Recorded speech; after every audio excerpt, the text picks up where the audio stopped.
Hey there, it's CJ Willie and I'm cracking a pack today. I'm back with pack number 6 in my 1987 Sportflics baseball box. Since each pack has only 3 cards, I'll talk about my memory of the player from the 1980s and maybe something specific about the player from the 1986 MLB season.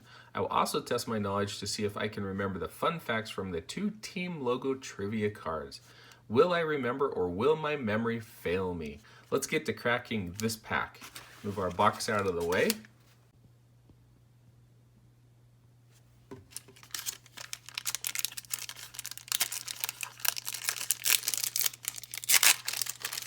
All right, so what will we get out of pack number 6? Looks like we have a Mike Pagliarulo on top.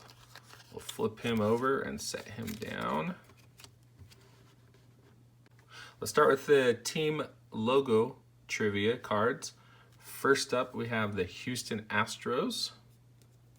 Take a look at the information on the back. This is the team season records. Now, the Astros came into existence as the Colt 45s back in the early 60s. Their batting average leader was Rusty Staub, who set the record in 1967 with a .333 mark. Home runs was 37 in 1967 by Jim Wynn, and RBI 110 by Bob Watson in 1977. Pitching-wise, Joe Niekro in 1979 set the team record with 21 wins. It's a tie between Mike Cuellar and Mike Scott with 2.22 ERA. And then Dave Smith in 1986 set their record with 33 saves. Next up, we have the Milwaukee Brewers logo. And this has team pitching leaders from 1986 all the way back to 1977. In 1986, Teddy Higuera led the team with 20 wins. He also led the team in ERA with 2.79 and strikeouts with 207. In their 1982 World Series run, Pete Vukovich led the team with 18 wins, a 3.34 ERA, and 105 strikeouts. Our first player out of the pack, Carney Lansford.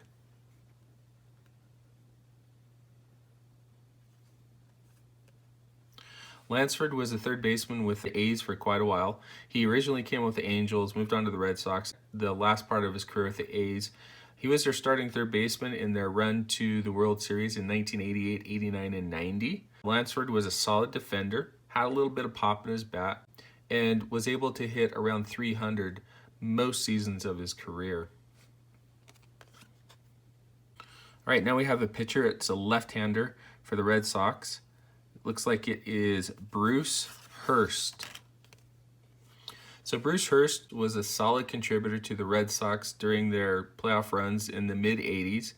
Pretty much a 500 pitcher until about 1986. And then in 1986, he's able to put it together. Hurst later on went to the Padres and continued to be a steady lefty contributor to the rotation. And then our final pack out of the card is Mike Pagliarulo. Similar to Rob Deere in one of our previous packs, Pagliarulo had some pop in his bat. In 1986, hit 28 home runs with 71 RBI. The problem was he had a low batting average, usually hit around the 230s, maybe sometimes the 240s, and he had a lot of strikeouts. Having a lot of strikeouts in the 1980s was not a good thing for a hitter. Nowadays, power hitters have tons of strikeouts. Back in Mike Pagliarulo's days, strikeouts kept him from being an everyday player. Because he batted left-handed, he was usually the strong side of the platoon. Pagliarulo was a starter for the Yankees for a few years until he moved on to the Padres. My favorite card out of the pack is going to be Bruce Hurst. Hurst was an important piece of the 1986 Boston Red Sox run to the World Series. He stabilized the left side of the rotation. He was a good number 2 starter to Roger Clemens.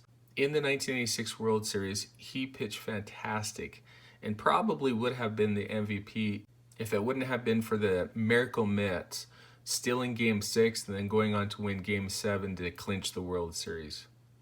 Anyway, hope you enjoyed the video. If you did like it, please subscribe and share. Also share with me in the comments what your favorite card or what you thought was the best card in the pack. Until next time when I'm back to crack pack number 7 in my 1987 Sportflics baseball box.